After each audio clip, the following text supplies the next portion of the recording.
নলবাৰীৰ বিভিন্ন প্ৰান্তত এতিয়া বন্যহস্তীৰ তাণ্ডৱ কাণসাৰ নাই প্ৰশাসনৰ দুদিন পূৰ্বে হাতীৰ আক্ৰমণত আহত হয় যুৱক মিণ্টু বৰ্মন পিছত মিণ্টু বৰ্মনৰ চিকিৎসাধীন অৱস্থাত মৃত্যু হয় আৰু এই মৃত্যুক লৈ উত্তাল প্ৰতিবাদ স্থানীয় ৰাইজৰ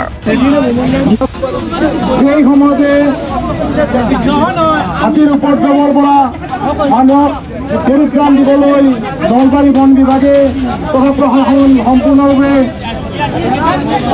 অসফল হৈছে আৰু সেই কথা আজি ৰাইজে বুজি নিজে নিজে হাতী খেদা কামত নিজকে চলাইছে।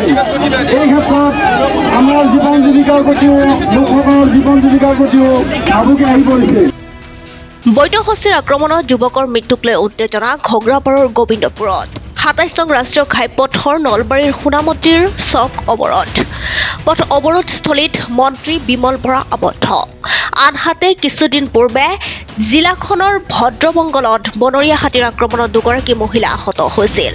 দীৰ্ঘদিন ধৰি বনৰীয়া হাতীয়ে নলবাৰী জিলাৰ লগতে দাঁতিকাষৰীয়া বাক্সা তামোলপুৰ আদি সীমান্ত অঞ্চলত সন্ত্ৰাস চলাই থকাৰ পিছত বন বিভাগে খেদিবলৈ চেষ্টা কৰে যদিও আজিলৈকে খেদি পঠিয়াবলৈ সক্ষম নহল। ফলত নলবাৰী তামোলপুৰ বাক্সা সীমান্তৱৰ্তী লোকে এক দুৰ্বিষহ জীৱন কটাবলগীয়াত পৰে।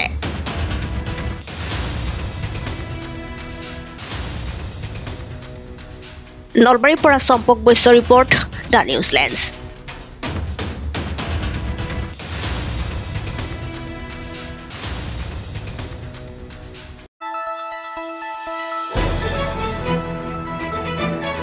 দ্য নিউজ লেন্স অবিৰত তথ্যানুসন্ধান আপোনাৰ সেৱাত খবৰ সন্ধান দ্য নিউজ লেন্স।